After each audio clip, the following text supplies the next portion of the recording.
And for more on this, we're now joined in the studio by Professor Teng from Beijing Foreign Studies University. Welcome to the studio, Professor. So have you been watching these reality singing shows yourself? I did check out one of those, for example, The Voice of China, Yes. which kind of a really impressive at the point when I was checking out last year. So you're impressed? I was very much impressed by the stories, by the singing, the stories or the and by singing. the performances, a whole lot of things on the stage. But other than The Voice, we also have the Chinese version of American Idol. It's Chinese Idol. We have X Factor. We have Absolutely. China's Got Talent, and Yes. all these different Yes. forms of talent shows.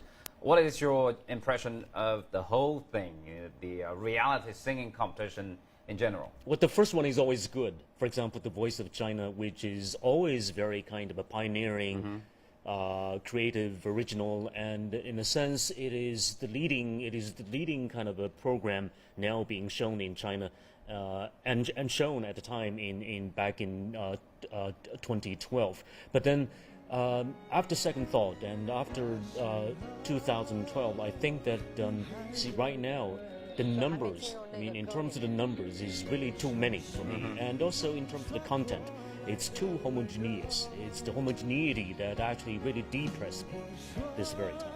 Wow. So when you look at these new policies being imposed by the government, by the watchdog of both press and TV industry, do you think they are well-grounded, these new policies?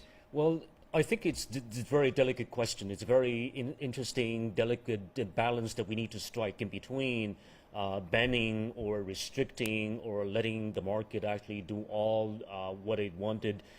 To a large extent, I think it's high time that the broadcasting watchdog needs to regulate the market, because the homogeneity, because the kind of explosion in terms of the numbers of these programs, and also in terms of the content of the programs. What worries me so much is the content, and I think that the soft regulators also worries about the content. For example, the kind of excessive luxuriness, the kind of excessive materialism, the kind of excessive costume, and also in terms of interactions between the coaches, the judges, and also the competitors, the contestants per se. But if you look at these responses, the feedbacks from the viewers, and if you look at the ratings, then they're extremely successful. That's right. In other words, people like to watch these programs. What's wrong with that? Well, that's the problem with being democratic. This is a democratic market, and that's a democratic music market.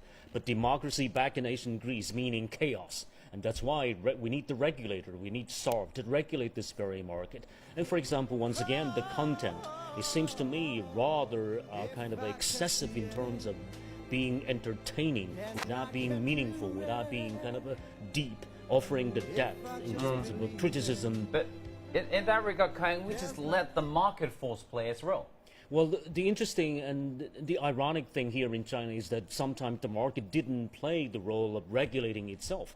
Industries never, to a large extent, the industry here in China fails to regulate itself. The industry seems to be like a train derailed with the huge inertia, kind of rushing into an unknown and uncharted water without being controlled.